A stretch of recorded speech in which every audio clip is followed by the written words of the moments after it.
everybody, and welcome to another coursework video. And what I'm going to be looking at in this video is one of our key possible themes. So we're going to look at anti-Semitism in law and government, and we're going to look at this going across all the way from 1815 all the way up to 1945.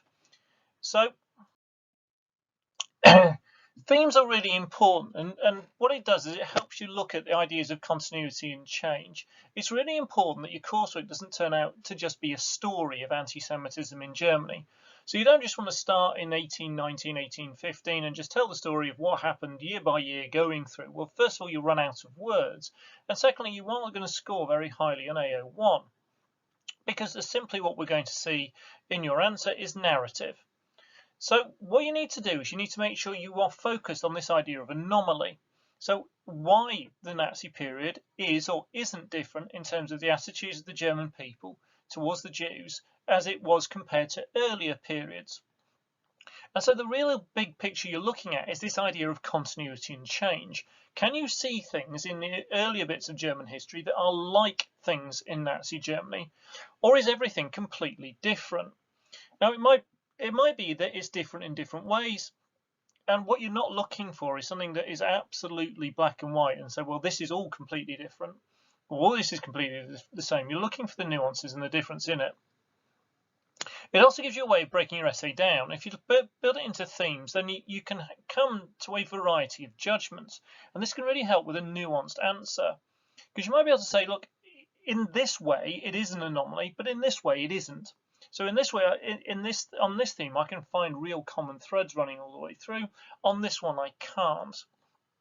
So, for example, looking at some of the themes that we're going to look at, in terms of press and literature, you will find anti-Semitic literature, press, stuff going all the way back, all the way through the period. And in that, you can go, well, there's more of it produced in Nazi Germany, but it was being produced beforehand. Now the propaganda is different in that way, but the ideas you will particularly be able to find from the latter half of the 19th century and go through and go, well, in that way the ideas aren't new. German people were being exposed to reading, seeing these things before, so it's not really an anomaly in that.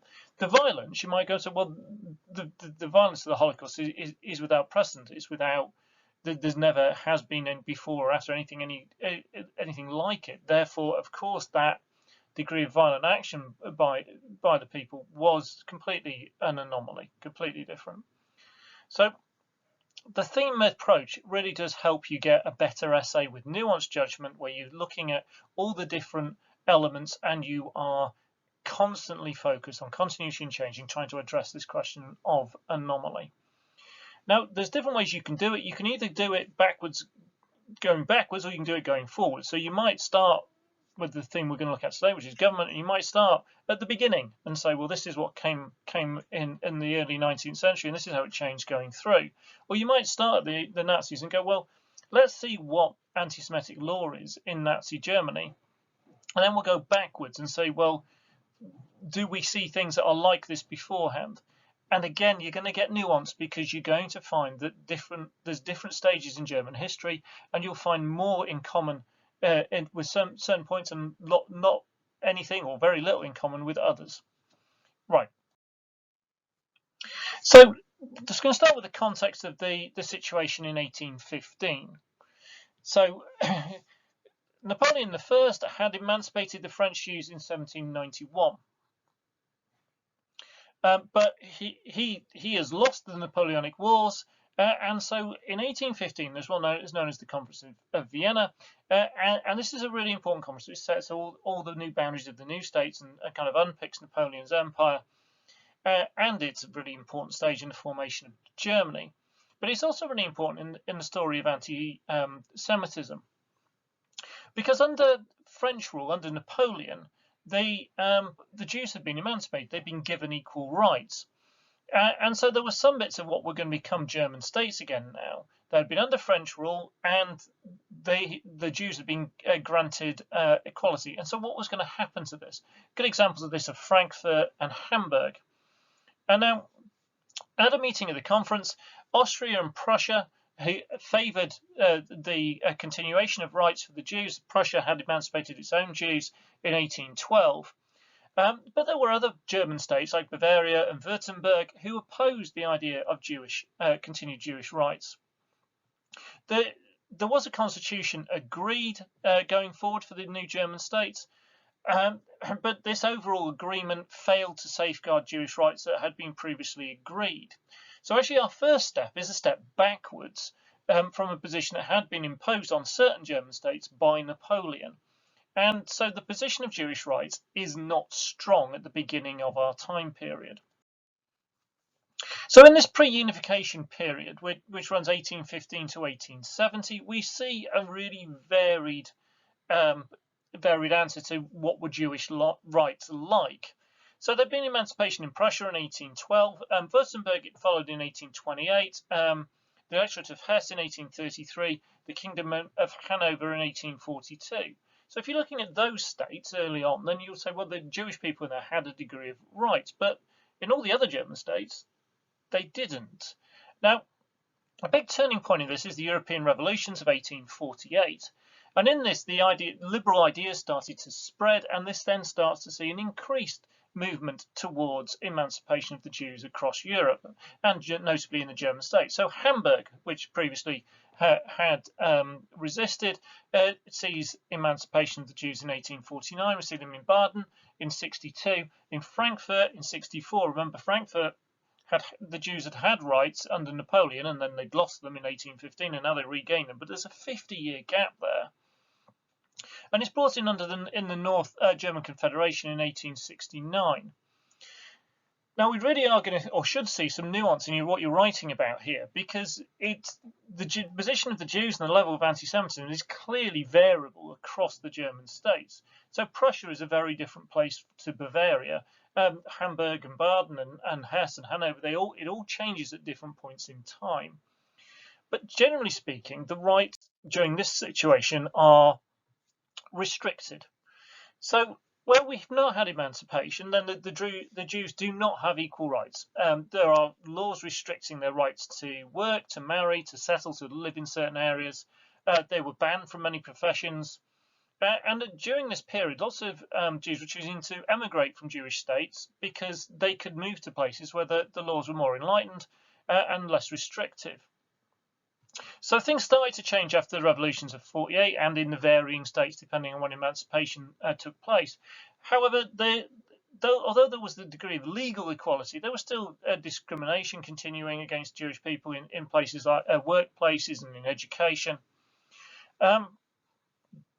There was a growing assimilation in some of the states with the Jewish population, and there is still the case in some of the German states that they remained as second-class citizens. So in this pre-unification period, it is a really varied picture, and that is something that is really important that you would get across in your writing, because it isn't the case of, in this period of time, life being Jewish under the law was like this. Now, what we're trying to get a sense of here is, as the German people gain more say over what happens, are we moving towards greater emancipation, or are we moving against more restrictions on the Jewish people and their lives? Now, generally speaking, we look at the shift in 48, as we start a movement towards more enlightened ideas and towards a semblance of democracy in places, we start to see the Jewish position improve. Now, that would give us some indication of what the position of the German people might be, but it is not absolutely clear. The next stage in German history is unification. Now, the Constitution in 1871 is a possible one that you might want to use as a source, and it does give Jews equal rights across the whole of Germany. And we're now going to see a reversal of the idea of emigration and immigration. So now we see Germany as being a safe place for Jews because there is legal protection. So we start to get a large number of Jews arriving from Russia. These are Eastern Jews, or Ostjugend, as they're often referred to in German, and they in particular face an increased degree of anti-Semitism. And this is another thing that complicates the picture. There are the more Western, more assimilated Jews in Germany, and they would probably face a lot less discrimination than the newly arrived Eastern Jews. There was greater assimilation. There was an increasing number of marriages between Jews and Gentiles. So Gustav Stresemann, who would go on and be a really significant chancellor in the Weimar period, he had a Jewish wife. There was Jewish success in education and professions and business. However, again, we see with an economic crisis in the 1870s, there was still anti-Semitism around. So that's kind of a background to the period. The constitution is a really important position in terms of law and government. But what happened then in German politics in terms of attitudes towards the Jews? Well, there are anti-Semitic people and anti-Semitic movements.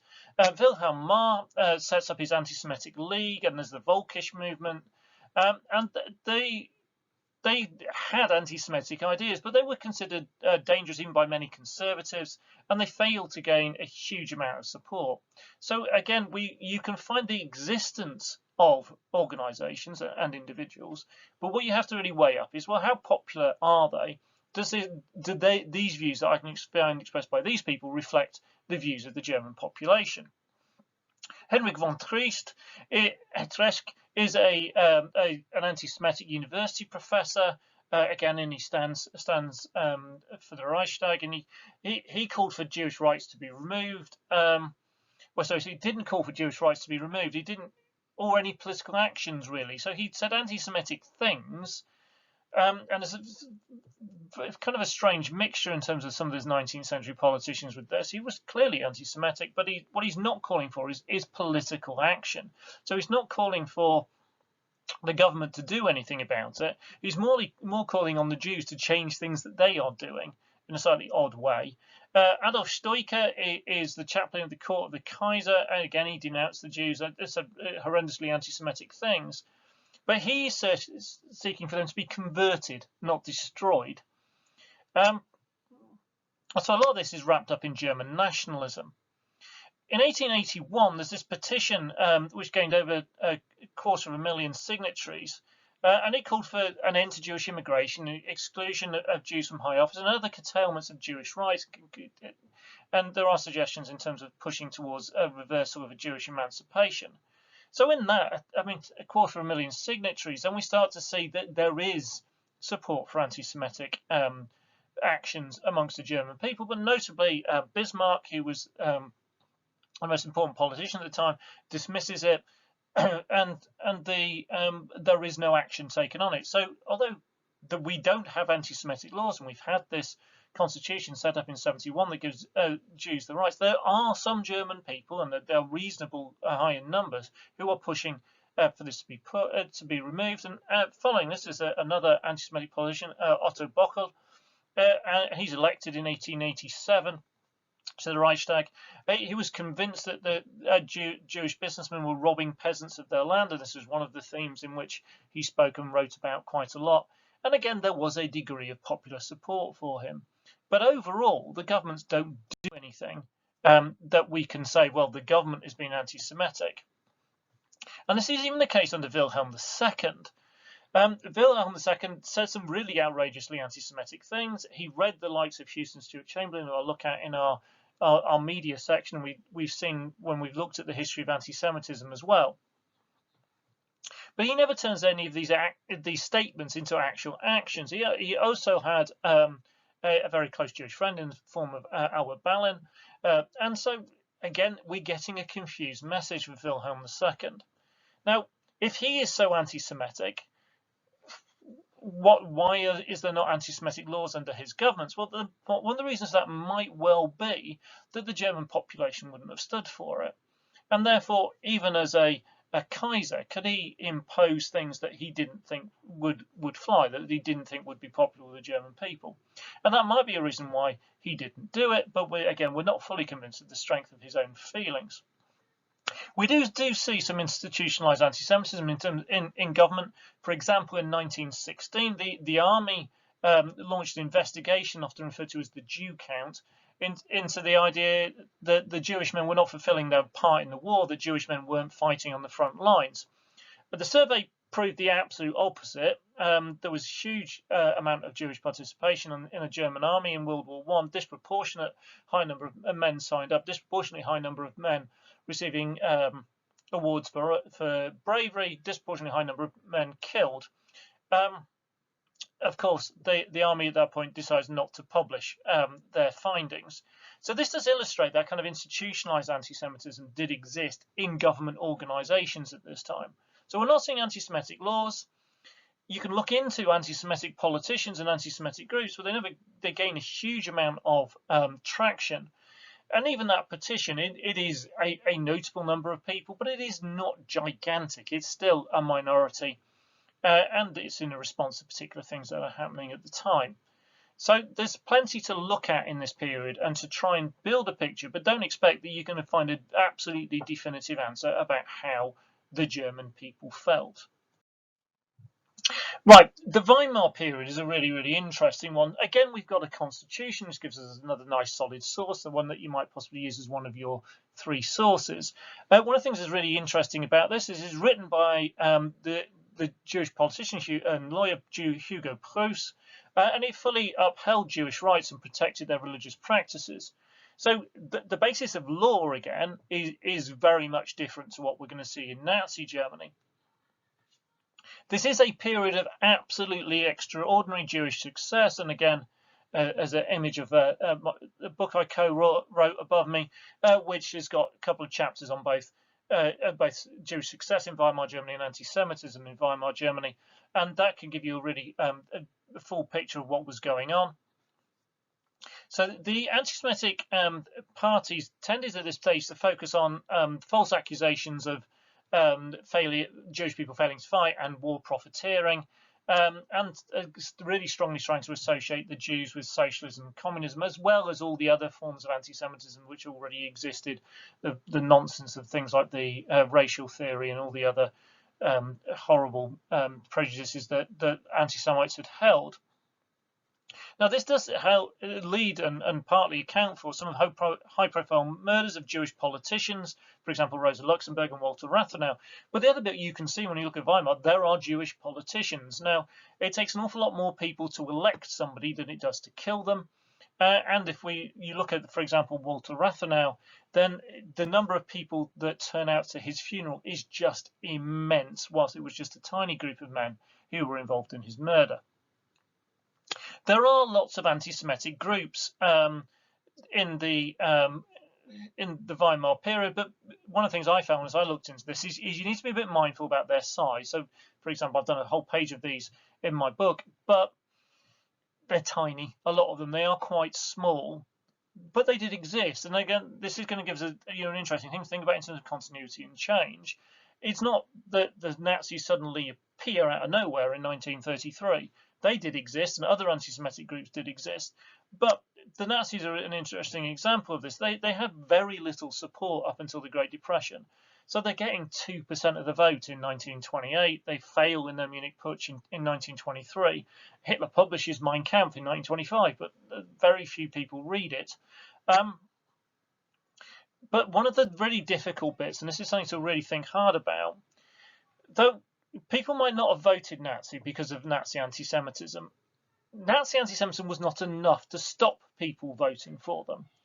So it might not be the case that you've got this hugely engaged populace who are listening to everything Hitler's saying, the Nazis are saying, and going, that sounds like a good idea, I'll vote for them based because they really hate the Jews, and therefore I will vote for them for that reason. That doesn't seem to be the case, but you would have hoped, or you would have thought, that if there's a party that's saying, and they don't hide it, the Nazis, they don't put huge emphasis on it in terms of the big elections, but it's not hidden. It wouldn't have taken a huge amount to find that the Nazis were really anti-Semitic. And that doesn't seem to be enough to have stopped about 40% of the voting population voting for them in the elections in 32-33. So that might pose some interesting questions we might think about in terms of attitudes amongst the German people. Right, there is a huge amount of anti-Semitic legislation under the Nazis. All of this makes up possible sources you can look at. One thing I'll really like to pull your attention to on this is that how this is progressive. So there's a boycott of Jewish shops in April 33, which is a really interesting one to look at in terms of German attitudes, because it fails. It only lasts for one day because the German people went out and used the Jewish shops in defiance of the Nazi government. Nazi regime is not fully in place at this point. We have the law for the restoration of the professional civil service, which it tries to exclude Jews from the civil service, but Hindenburg makes them add an amendment to it. That amendment actually means that most Jews in the civil service kept their jobs, because Hindenburg said, well, if they fought in the war or lost somebody fighting in World War One, they should be able to keep their jobs. And the Nazis went, yeah, fine, because they didn't believe that the Jews did, but the Jews did do that, and therefore 2/3 kept their jobs. There's a law against overcrowding of schools and universities. This isn't a complete ban on Jewish students, but it does restrict the number, because a lot of them, the most high-performing schools, best schools and universities, had disproportionately high number of Jewish students. So it is horribly anti-Semitic, but it's not the case that the Nazis come into power and leap straight into ghettos and mass shootings and things like that. Later in 1933, the Jews were excluded from the press. It's then not until 1935 that we get the kind of the really key anti-Semitic legislation, which are the Nuremberg laws. So there's one on German blood and honor, and there's one on citizenship, and this is really putting back into law the removal of Jewish rights on a major scale. One of the things that proves that the Nazis weren't really thinking this through, and there is a lot of interesting debate about where these laws came from, and essentially they're written on the back of a fag packet the night before it was announced, because of a lack of anything else to say, is that he didn't actually clarify to start off with who was actually Jewish, and that doesn't then come in for a few months when you get the supplementary decree, where you get this nonsense made up bit where they try and work out how Jewish people are. Remember, the Nazis were insistent that the Jews were a race, and therefore they've got this weird thing worked out by how Jewish you are based on the number of Jewish grandparents you had, and then also whether you married to another Jew, which somehow changes your race. It is all nonsense, but that kind of shows that there's a couple of years with the Nazis in power before the real tightening of anti-Jewish legislation comes in. There's then a bit of a pause, notably for the Olympics. And then in 1938, we get a really ramping up of things, registration of Jewish assets, Jewish passports being marked with a J, the Jews being forbidden to go into theatres and various public places and completely kicked out of schools.